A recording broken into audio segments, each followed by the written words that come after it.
Good evening. My name is Jaclyn Wood, and I am the Education and Community Engagement Coordinator at the Grunin Center at Ocean County College. On behalf of the Grunin Center, I want to welcome you tonight and thank you so much for joining us for a special evening featuring Nimbus Dance's acclaimed social justice initiative, Lynchtown, Thistown. This initiative brings modern dance masterworks into contemporary relevance and includes an immersive community engagement component with students from both Ocean County College and the OCVTS Performing Arts Academy. The evening will feature two iconic American modern dance performances performed by Nimbus Dance, Charles Weidman's 1936 masterwork, Lynchtown, and Pearl Primus's renowned 1943 solo, Strange Fruit. Both works explore race, violence, and mob mentality, and illustrate the socio-political foundation of America's early modern dance movement. The program will include performances by Ocean County College and OCVTS Performing Arts Academy dance students, and at the end we'll also have a special panel discussion with artists from Nimbus Dance and from Ocean County College. This project is one of a series of dance projects supported in part by the National Endowment for the Arts. To find out more about how the National Endowment for the Arts grants impact individuals and communities, please visit www.arts.gov. And now I have the honor of introducing founding artistic director of Nimbus Dance, Samuel Pott. Thank you, Jaclyn, and it is a pleasure to be here tonight. I feel funny saying that because obviously it would be even more exciting and wonderful to be live and in person to present this evening of dance, but nevertheless, we're doing our best, and thank you so much to the Grunin Center for hosting Nimbus and hosting this collaborative project. Thank you to all the people who are out there attending, and we hope this is an interesting and enjoyable evening for you. Thank you also to all the many people who have been participants in tonight's program, and that includes not just Nimbus's company of professional dancers, but also, as Jaclyn mentioned, students from Ocean County College and from the dance division of OCVTS. And of course, also we had our Nimbus staff members who were setting works on students from those two institutions. So thank you to really everybody who played such an important and meaningful role in this project. I'm not going to talk for long because we're going to get to the dance, and following the dances, we will be undertaking a really interesting panel discussion, including members of Nimbus's company, representatives from Ocean County College, students from the college. So just a kind of a little background about this project and about Nimbus. I started the organization 16 years ago in Jersey City, and looking at the ways that we can take dance beyond the traditional confines of passive interaction. In other words, how can we extend further beyond just the experience of audiences coming to see a show on stage, performers performing that show, and then at the end of the night, everybody goes their separate ways and goes on about their business. So we were really interested in thinking about how can we make dance impact people in their own personal lives? How can we go into schools? How can we go into colleges to stimulate conversation, to promote creativity as an access point for people to talk about issues that are on their minds, that are important in today's world? And so this project, Lynchtown, Thistown, is a project we've been working on for really about 8 years now, where we, as Jaclyn mentioned, we take two really important masterworks of American modern dance. These are pieces that are nearly 100 years old. Lynchtown, choreographed by Charles Weidman, was created in 1936. Pearl Primus's Strange Fruit is from 1943. So as we watch these dances, let's take ourselves back into that historical time period in history and think about these dances choreographed by these two important American modern dance pioneers who wanted to use the stage as a platform to speak out about topics that were really important to be addressed. So in both cases, we're talking about a period where the United States was dealing with the rise of fascism and World War II. There was beginning to be a reckoning with America's history of racism, slavery, and the lingering effects of that. And both of these choreographers wanted to use dance to really begin to make a statement about addressing these types of important topics. So we're going to begin tonight's program with Pearl Primus's Strange Fruit. This is a piece that is just an incredibly powerful solo performed by one female performer. It's set to a poem by Abner Meeropol. Many of you may recognize the words from music that was later made famous by Billie Holiday and Ella Fitzgerald. And then we'll come back and we'll talk a little bit further about the other works on the program. So again, thanks so much for joining us, and here's Strange Fruit.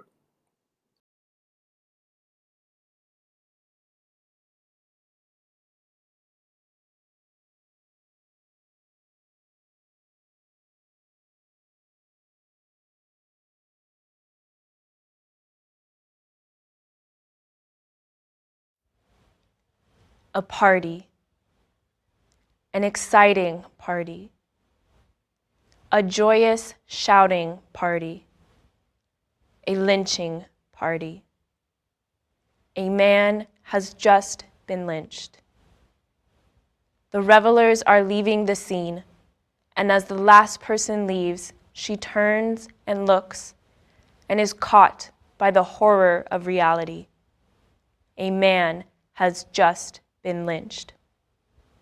Strange fruit.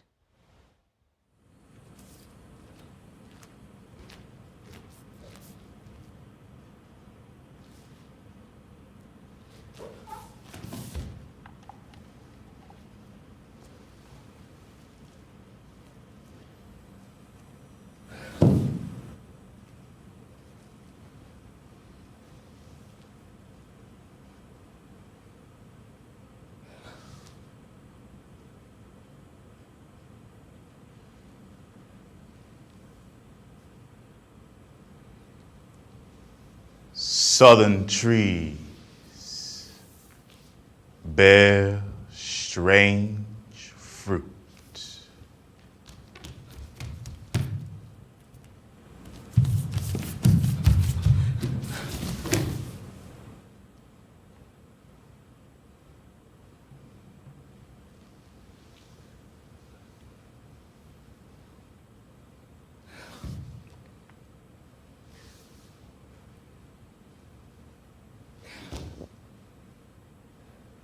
Blood on the leaves and blood at the root.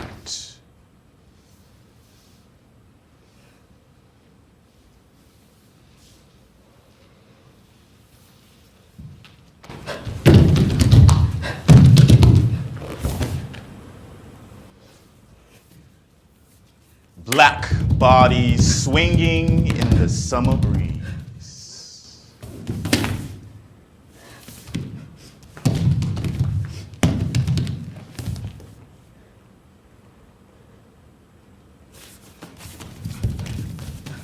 Strange fruit hanging from the poplar trees.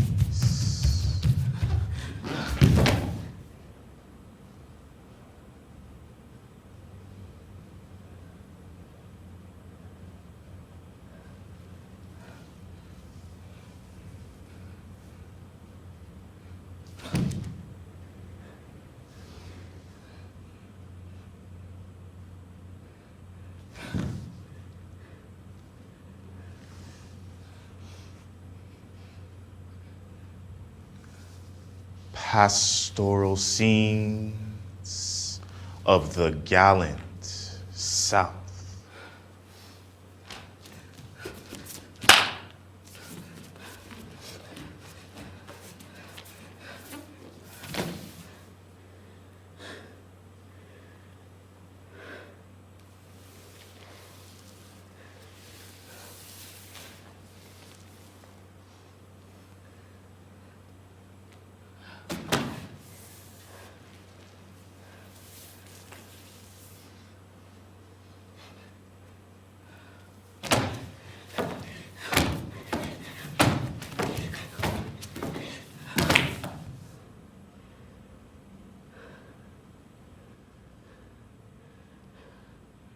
the bulging eyes, and the twisted mouth.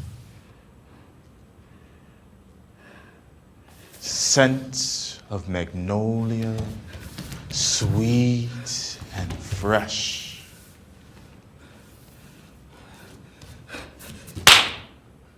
Then the sudden smell of burning flesh.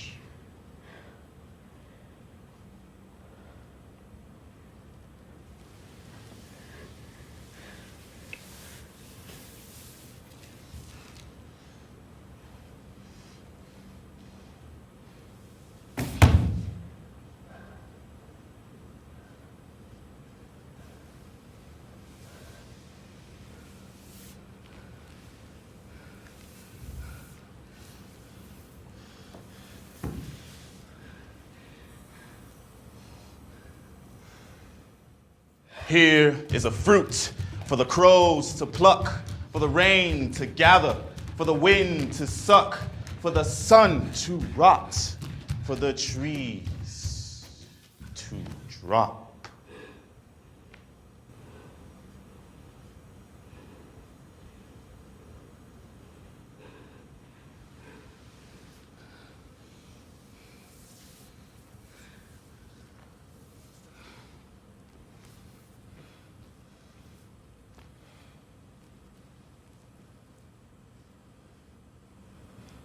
Here is a strange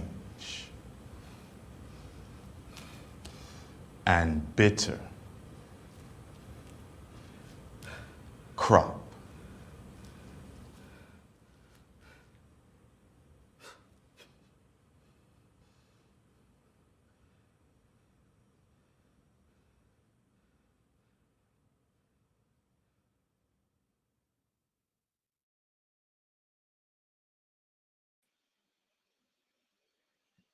Wow, what a beautiful piece. Hi, everyone. I'm Harumi Elders. I'm the school director for the School of Nimbus, a former Nimbus dancer, and an educator in Hudson County. I had the privilege to work with the senior dance majors at Ocean County Vocational Technical School to choreograph the next piece where we explored socio-political issues in today's world. The name of my piece is Recurrent, and I hope you enjoy.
Wow, wow, wow. Amazing job to those dancers. Hi, everyone. My name is Derick McCoy Jr., and I am a Nimbus Company dancer. I'm in my second season with the company. I'm also a teaching artist in the School of Nimbus, and I serve as the company's development associate. I had the pleasure of guiding the artists of Ocean County College in choreographing their own work related to issues that were important to them, called Calming the Chaos. And I hope you all enjoy. Thank you.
Wow, it's really moving to see young dancers move with such conviction. So we're going to move on to our final work on the program entitled Lynchtown. And this is a work created by Charles Weidman in 1936. The backstory to this piece is that Weidman was born and raised in Lincoln, Nebraska. As a child, he had witnessed a lynching in his hometown. that remained kind of with him for the rest of his life. And he came back to that experience in choreographing this piece in 1936. When this piece was set on Nimbus, what was reflected to us was that it's a statement broadly on the violence that emerges from the mob mentality. So the ways that groups of people can foment hatred, anger, and then direct that at particular individuals. And so we're going to go ahead and proceed with this next dance and then return with a panel discussion where we'll have a chance to, discuss all of the pieces that we've seen tonight and get some input from the creators, the performers of these works, as well as take feedback from the audience in the form of questions. So we can really unpack kind of these dances, their significance, what it means to restage works that are in some ways quite dated, but at the same time hold on to a current day relevance that I think we're all aware of as well. So here's Lynchtown by Charles Weidman. Thanks.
Thank you, Nimbus dancers and Ocean County College and Performing Arts Academy students for those moving and thought-provoking pieces. Now, I'd like to introduce our panel participants to join me on screen. Welcome Samuel Pott, Harumi Elders, Derick McCoy Jr., Aanyse Chandlerr, Crystal Helmick, and Dr. Henry Jackson. I have some questions prepared for our panel, and we'd also love to have questions from all of you watching tonight. So please write them in the chat, and at the end, we will take questions from the audience. Thank you all so much for joining us tonight. This first question is for Harumi, Derick, and Aanyse. What have you learned from this process, and how has it shifted how you see yourself in relation to the tradition and legacy of modern dance? Harumi, would you like to go first? Sure. So just again, I'm Harumi, the school director for the School of Nimbus.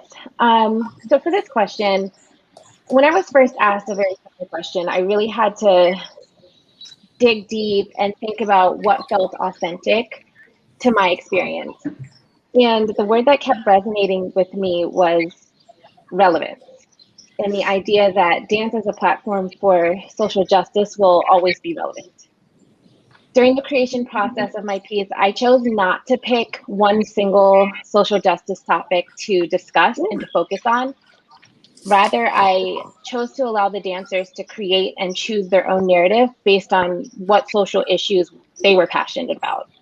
And in the end, we discovered that though our personal narratives are very different, our messages were all very, very similar. So coming back to the word relevant, the process has taught me that as long as there's a relevant and common message to relay, we have to continue to provide a platform for artists to use their voices to share that message.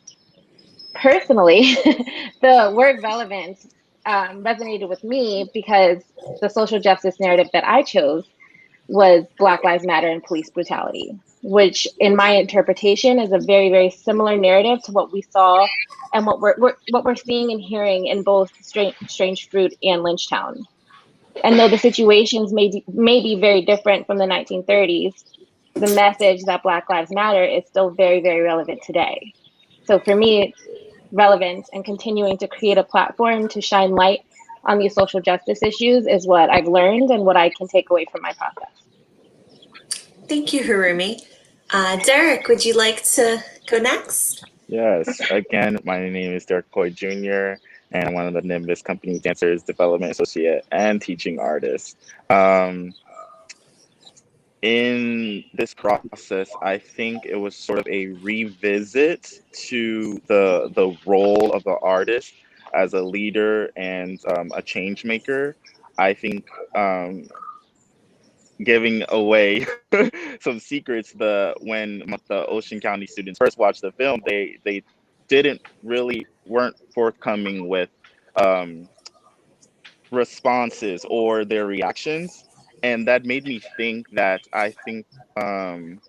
now the essence of what dance is and what modern dance has come from in its activism and in its purpose is starting kind of to sink or be taken for granted.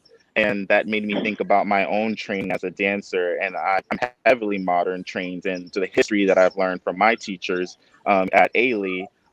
It just reinvigorated that need to use dance in ways to communicate issues that are important to us. And I think all schools should make sure that in their training of dancers that we revisit this pure essence of why we're dancing and what we're dancing. It's not about the pretty shapes, but the communication, because dance goes outside of the stage or on film, but it really is a communal experience together. And I think that was something that was reinvigorated in my processes. Thank you, Derick. Aanyse, we'd love to hear from you. Aanyse, I think you're muted. Can you hear me?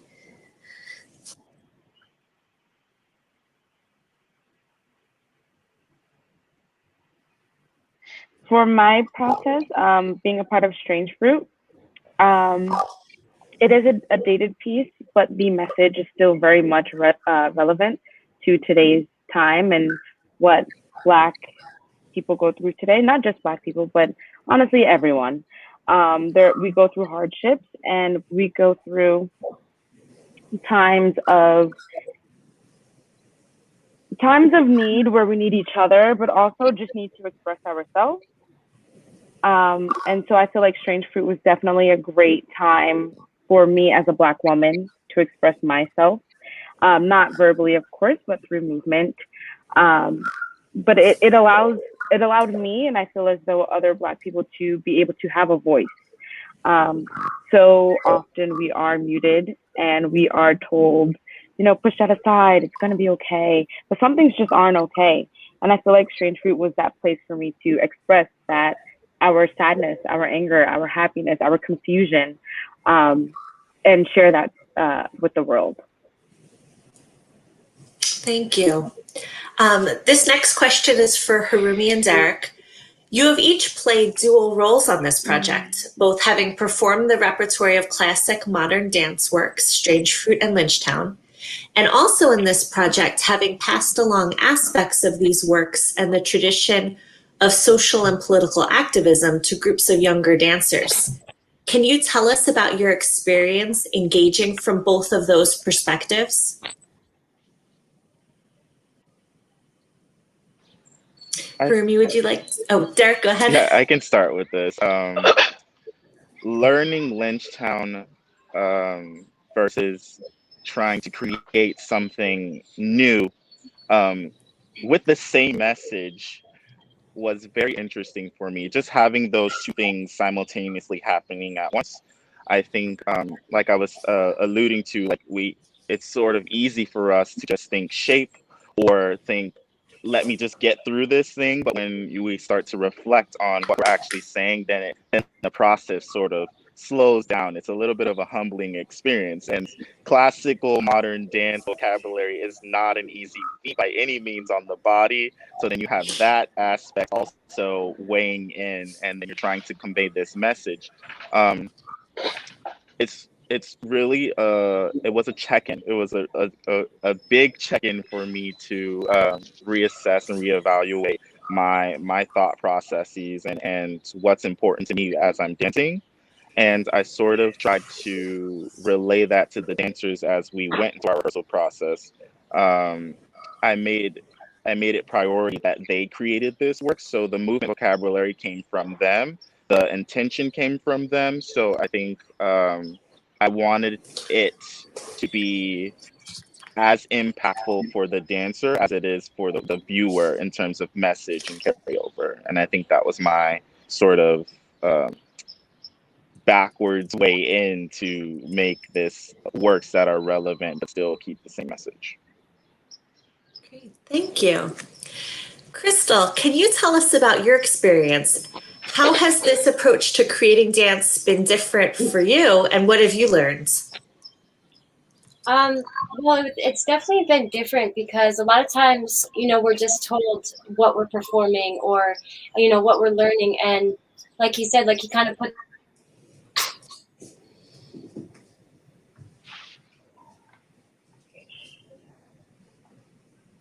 Crystal? Oh, she seems to be a little bit frozen. So we're going to move on to a question for Dr. Jackson. From an outside eye, what observations do you have about the dances and about the ways that dance can express viewpoints and exploration of social and political content? Well, thank you, Jaclyn. I think you can really see the dancers' own interpretations. Rather than structured steps in like a ballet, they were really involved. And it was clear that the movements were derived from the dancers and their inner feelings. As the two choreographers mentioned, they really kind of pushed them to kind of reach within themselves to find something different to bring out. And you could see the honesty and the rawness and the realness, which is, really, really essential to modern dance because you're creating these movements. And then with the social and political content, it allowed them to focus and to create movements and gestures that enticed us as a viewer to listen to their expressive voice. It was rather interesting to really see the two dances, the PAA students and the OCC students, coming into this raw and really kind of going into their inner self and kind of exploring these political and social issues that they see all the time now in the media, on social media and Facebook. And so, the exploration of social and political content really empowered the dancers to value their own story and their own experience and bring that and get that forth and kind of, show us what they were experiencing, not only from what they were encouraged to do, but also from the views, from the Facebook posts, from the news media, from all the various entities that are providing this information for them. So it was really interesting. I really enjoyed it. Thank you so much, Dr. Jackson. Harumi, can you tell us about your process with the OCVTS as a performer who is also engaged as an educator at the Hudson County Schools of Technology and now as the school director at Nimbus? What are the ways that you work with young people to help develop their voices as young artists? Yeah, sure. So I'll start with the process with the OCVTS students. We started our process with watching both Lynchtown and Strange Fruit. And then we discussed it, and we discussed what feelings arose from what they saw and what they felt from the work. And I then asked the students to create words and gestures based on the movement, the meaning, and the message that they felt from each of those pieces. Then we began to discuss the socio-political issues that are happening in the world today, and what feelings they had from those issues that are happening today. And then again, I asked them to create movement, meaning, and message for whatever socio-political issue they had of their choice. And from there, I combined my own personal narrative and what the issues that I wanted to address with theirs to combine them into the piece that you saw, which was recurrent. That's my process. As an educator, I fully believe and I teach that as dancers, our bodies are our voices. And we're often not great with our words.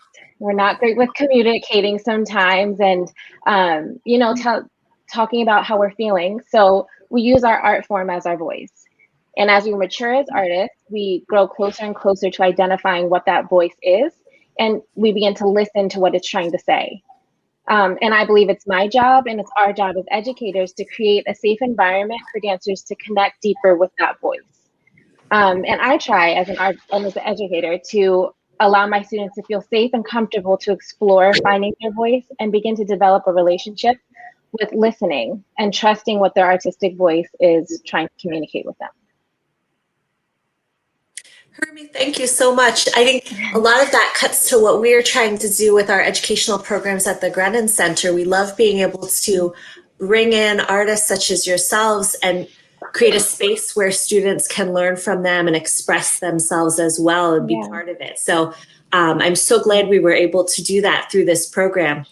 Aanyse, this question is for you. Not so long ago, you were a college student studying modern dance. Now you are working with Nimbus as a professional dancer and are performing lead roles in such seminal works as Strange Fruit. Can you tell us about this transition from student to professional? What has taken place within you as a dancer, as an artist, and as a person? So coming from Rutgers University, I studied BFA. I got my degree in BFA there. So there we are told what to do, right? We're given the steps, we execute the steps. We're students, we're still learning. So my main goal there in college was just to get it right. Not really to worry about embodying myself in the pieces that I was doing, but really just to embody the piece. get the choreography and look good doing it. But now as a professional dancer, I feel like it's now my turn to not only get things right, but to actually embody myself and embody the characters that I'm becoming, or who I want to be as an artist. Without school, but in the professional world, we have the chance to use our bodies, our voice, our emotions to our fullest capacity. So learning something like Strange Fruit was very challenging to put myself in, to learn, to get it right. But I allowed myself to just be Aanyse. Don't be the student, just become myself, become the artist, become this character within this piece. So that definitely is the big difference, is once you are an artist outside of the education aspect, you get to become more of you. And it's a long journey, but it's a great journey. And Strange Fruit really put me in a great position to become me, Aanyse, the artist, the performer, the character. Every and anything that I want to become, I'm now able to do. Thank you so much, Aanyse. I want to remind everyone in the audience, if you have any questions, please add them in the chat box. We'd love to answer them. I have two more questions. The next one is for Derick. Dance is sometimes thought of as an abstract art form because we get very good at using our bodies to move to the music, to perform incredible physical feats, but it can be hard for audiences to follow a literal meaning behind the movement. In this project, you help channel meaning through movement with the OCC dance students. How did you bridge this gap or navigate between abstraction and specific meaning? Great question. So when we first started the process, I had the students sit down and we watched Strange Fruit and we watched Lynchtown together. After every piece, I asked them to pinpoint moments or feelings that were coming up in themselves as they were watching the film, or things that they were noticing inside of the pieces that were resonating with them, whether it was movement motifs or micro stories within the whole the total work. After that, I had them improv to just some random music I put on right away for them to start embodying these essence that they were pulling out of these pieces. And then the 2 rehearsals following that, I asked them to do some homework, which they weren't excited about, but I had them create some movements and to bring back things or issues that were important to them individually. And then we sat down and we talked about it and we shared our answers. And then I had them just dance together, same thing, play some music. And I asked them to dance their phrases just so I can observe what was happening in their bodies and how they were relating movement steps with verbal words that they had brought back to class. And from there, we decided to put these pieces together. So a lot of the things that were coming up were healthcare for everyone, Black Lives Matter, protection of Black bodies, equal access to resources was a really big one for them. So, and safety for families, and they kind of built this work that was just over this past year, the chaos of all of these things or needing these things historically in society, and they built this piece together, and I'm really proud of them because it went from not being responsive to oversharing with themselves in this work. Thank you. It's so wonderful to hear how both Harumi and Derick have talked about using the students' input and what's important to them when putting together these pieces. And that speaks to our next question, which is our last one. And I just want to thank Samuel for these great questions. The next one is for Dr. Jackson, and I'd really love it if all of our folks would like to join in to answer this one. What do you see about the ways that young people are engaging with the issues of their day? Is this generation more engaged, less engaged, or engaged in new ways with issues related to social and racial justice, the environment, gun violence, and other important issues? Dr. Jackson? Well, thank you, Jaclyn. I think first and foremost, it's just you can't get away from it. The life that we're living now with videos and cameras and cell phones, it's everywhere, and it's not now like as someone said earlier, it's not just about Black Lives Matter. It's about all lives mattering now. We're seeing issues with other cultures that normally weren't being captured and weren't being brought to the forefront, and so now we're seeing those issues and we're having to deal with it. And as the two choreographers spoke about, when those students started engaging in those issues with this that they saw being revealed from Strange Fruit in Lynch Mob, they had to say to themselves, this is something different, but this is real. It's happening right before our very eyes, each and every day. So I think it's unavoidable in terms of them being able to engage in it. They have to engage in it. And I thought it was rather interesting in both pieces, with the PAA students, how they put the words up.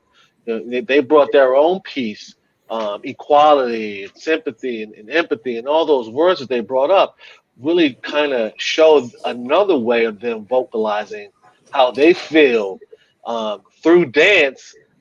As someone just was mentioning before, not so much communicatively in terms of words, but in terms of feelings and expression, which is very unique to modern dance. So I think it's really interesting, and I think I think they're engaging in it in new ways only because of technology. If it wasn't for the advancement of technology and the way we can get instant medium so quickly, so fast, news can come in the blink of an eye. I think that's really requiring us to look at ourselves and look at the world in a different way.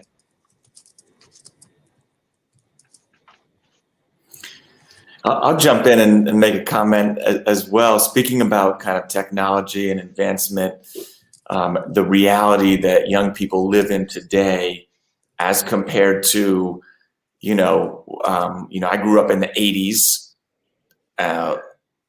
Dr. Jackson, don't want to date you, but I'm gonna. But going back to these two pieces, 1940s, 1930s, and I think in many ways we're also talking about and looking at kind of the ways that we consume information and how much information we have access to. I'm thinking about that in terms of the ways that dancers actually move. The world for young dancers is really different than it was back in 1936 or 1943. Young people have access to learning countless different dance traditions, different dance teachers through the internet, and the level of exposure is just exponentially different than what Pearl Primus must have been exposed to, and she was probably exposed to a lot for her time. But she back when Weidman and Pearl Primus were around, it was almost entirely an oral tradition. There was no videos to capture movement. It was all just passed down word to mouth. And now, although the kind of the oral tradition of dance is still very important in how we pass it along, and I think that's an important part of this project we discussed this evening with Harumi and Derick, both kind of linking their lineage to their work with the Ocean County students. But just amazing to think about, the kind of the ways that our worldview, and especially as dancers, has changed, and the access to information. Now young people can publicize and broadcast their work potentially to millions of people. I think back in those early modern dance days of Weidman and Pearl Primus, they were performing for small audiences of probably 50 to 100 people, and that was it. Those are the only people that saw those works. No chance to put it out on the internet or anything. So really just interesting to think about how we can continue to link ourselves to this tradition that in a way is so different than what we experience now, and at the same time, as you know, Aanyse has expressed tonight, is still so relevant. You know, the topics discussed in these dances.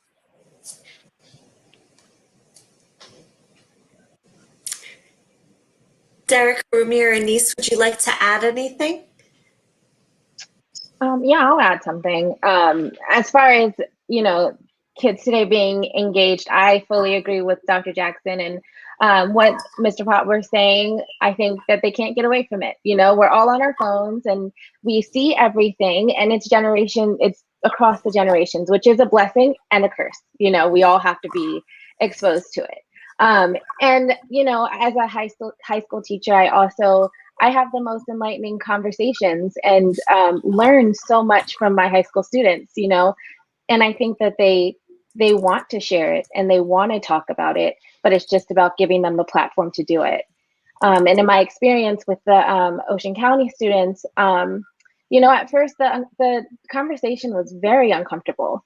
It's uncomfortable, and it doesn't mean it doesn't need to be had. It's just, you know, it's uncomfortable, and we have to bring more attention to it so that it becomes less and less uncomfortable.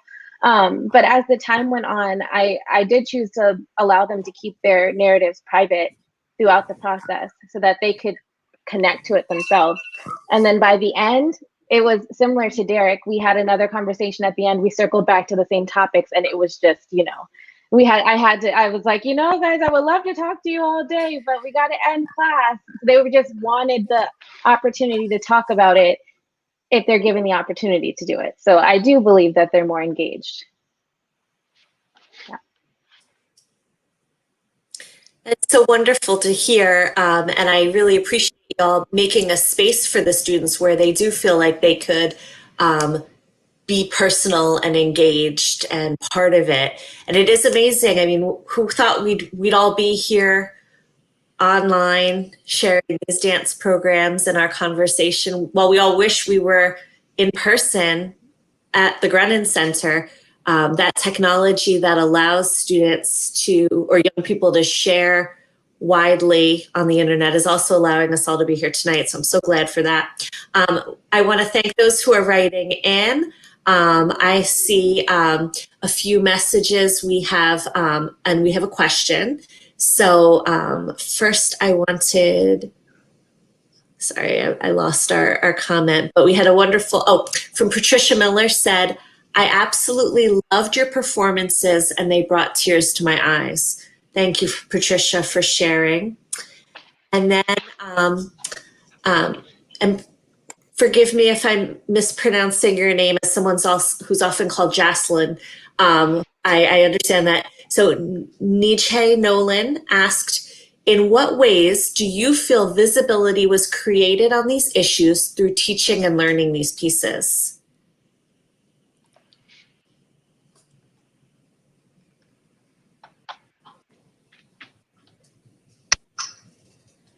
Yes. So Aanyse, would you like to answer? Okay, so I'll answer the other question. Do you feel visibility was created on these issues through teaching and learning these pieces? I definitely do. Sometimes from a non-dancer or performer or artist perspective, it is hard to like really pinpoint what the art is about. But something such as Strange Fruit, the words, number one, are so specific. It's also, the poem is something that we all know. And so the movement only adds to it. I think sometimes being political or, you know, trying to express things that actually mean something to you in dance can sometimes be looked down upon. But I think at Nimbus, at OCC, and at the other school, we took it upon ourselves to really put our foot down and teach these kids, ask them their questions, ask them things that allow their own voices to be heard rather than us direct them or tell them what to do or create something that isn't necessarily passionate for them, you know. And especially when teaching kids, sometimes it's hard to really get them connected, but when you're talking about issues and problems that relate to them, they're more engaged. So it not only makes them more aware of their feelings and of these problems, but now we can express either through verbiage as a poem or dancing, we can express it to people. And now we have the outside world into our conversation. So I feel like it's super important to teach these things. It's super important to dance and share with the outside world so that we're not just talking about it in the dance studio. You know, the dance community is very small. So it's important for us to express these things so that everyone can be a part of this type of conversation and relationship. And then the more we have these conversations, the more educated everyone becomes. And the conversations no longer become awkward or something that we tiptoe around, but just another conversation that we have every day. Thank you, Aanyse. And that reminds me of a wonderful comment we got from Karen Gargone. This performance was such an important artistic expression of solidarity. When we express ourselves artistically, we are no longer bystanders, we become activists. Thank you, Karen, for that. And similarly, Jaclyn, I was kind of thinking the same thing in terms of the visibility. You know, the modern dance form that they used allowed a lot of visibility to be shown, because you know it's that inner creativity in that individual who's doing the dance, who's interacting with the environment, with the music. You know, there was a lot of things going on in those pieces. It allowed the dancers to really kind of connect on various levels and really kind of move through processes that they probably wouldn't normally be able to do just having a conversation. You know, they had to think about how they were connecting to the themes of these two pieces.